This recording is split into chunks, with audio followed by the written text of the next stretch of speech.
7. jūlijā notiek viens astronotikums, kas mainīs sabiedrību un ietekmēs katra dzīvi kaut kādā veidā.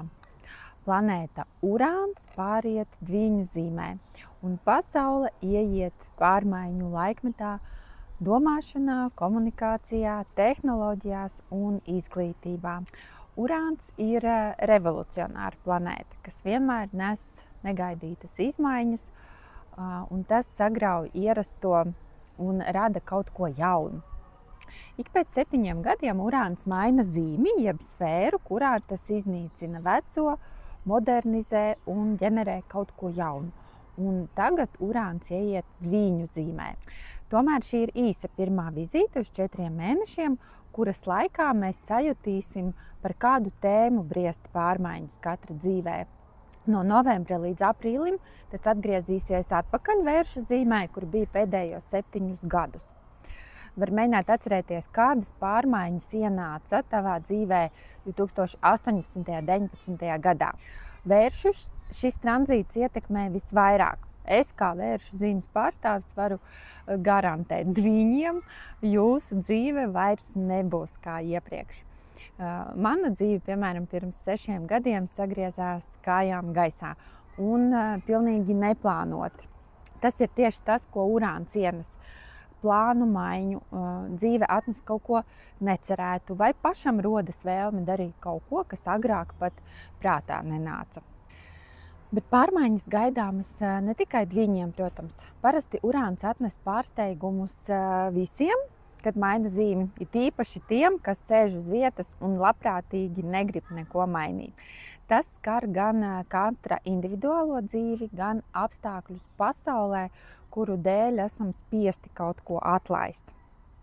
Tātad, kādām pārmaiņām mums jāgatavojas uz nākamajiem 7 gadiem? Kad Urāns ieiet dviņos, tas sāk apgriezt kājām gaisā visu, kas saistīts ar domāšanas veidu, ar saziņu, ar transportu un ko tas nozīmē visai sabiedrībai. Pirmkārt, tā ir jauna līmeņa informācijas revolūcija. Būs progress tajā, kā mēs domājam, kā runājam, kā nododam zināšanas un kā mēs tās pieņemam, kā mācamies, komunicējam. Būs liels pārmaiņas zinātnē, IT sfērā, mākslīgā intelekta jomā un visu veidu tehnoloģijās. Un ja tagad jau liekas, ka viss tik strauji attīstās un mainās, tad nākamie gadi būs kosmiska ātruma pārmaiņas visās šajās nozarēs. Sabruks vecie izglītības modeļi, parādīsies jaunas lasīšanas, rakstīšanas un valodas formas. Iespējams, pat būs kaut kāda universāla valoda. Būs izmaiņas vārda brīvībā un cenzūrā. Urāna ietekme mainīs ne tikai tehnoloģijas, bet arī kopumā prāta struktūru. Cilvēki mācās ātrāk, domāšana paliek fragmentāra. Mēs uztveram informāciju caur asociācijām, domājam netradicionāli un mums besīga garlaicība un stagnācija. Šajos gados dzims interesanti bērni. Urāna paudze dviņos var būt ļoti spoža, bet arī nestabila un nervoza. Lidinās pa gaisiem, ātri maina domas, tā tipiskās dviņu iezīmes. Galvenais, ka būs jāiemācās pielāgoties tam, ka viss strauji mainās. Jūs jau jūtat noteikti, kā attīstās jaunās tehnoloģijas. Un ja jūs jau nespējat izsekot līdzi progresam, tad ir jāsarauj un jāpasteidzas.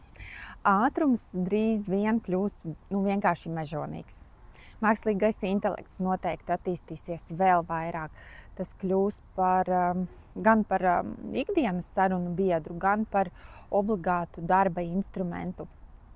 Tāpēc iesaku apgūt kaut ko, kas saistīts ar mākslīgā intelekta izmantošanu jūsu darba sfērā. Kas vēl mūs gaida? Var notikt pilnīga izglītības sistēmu pārprogrammēšana, var notikt informācijas kaut kādi nemieri, melu sabotāža, vēl vairāk feiko ziņu. Un tajā pat laikā viss būs tik digitalizēts, ka būs grūti pat kaut ko noslēpt. Personīgā līmenī pirmie, kas izjutīs urāna ietekmi, būs cilvēki, kas dzimuši 22. maijā vai ap to, un tie, kas dzimuši 21. un 22. datumā augustā, novembrī un februārī, arī sajutīs sveicienus no urāna, tā teikt. Būs pēkšņas pārmaiņas dzīvē. No tā nav jābaidās, jo urāns kaut ko iznīcina, tad tas notiek, lai radītu jaunu, vēl labāku kaut ko sistēmu, dzīvi. Bet, protams, kad tik sagrauts kaut kas, tad mēs cilvēki baigi pieķeramies vecajām. Un tad urāns rada kaut kādus apstākļus, lai piespiestu mūs mainīties.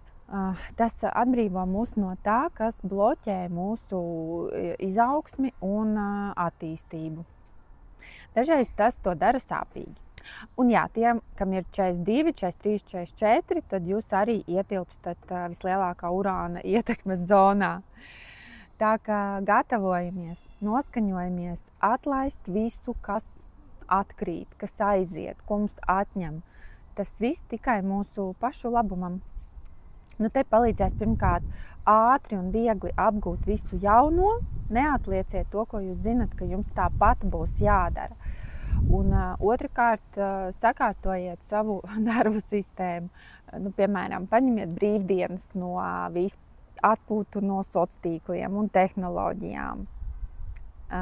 Nepieķerieties vecajam. Pat ja sāp atlaist, dodieties jaunā dzīvē ar interesi un nebaidieties no pārmaiņām. Un pats galvenais, ātri pieņemiet pārmaiņas un apgūstiet jaunas lietas. Tad urāna pārsteigumi būs patīkami. Ar astroziņām biju es, Diāna. Ja patika, spied laiku un nošēro ar draugu, kuram šis var noderēt.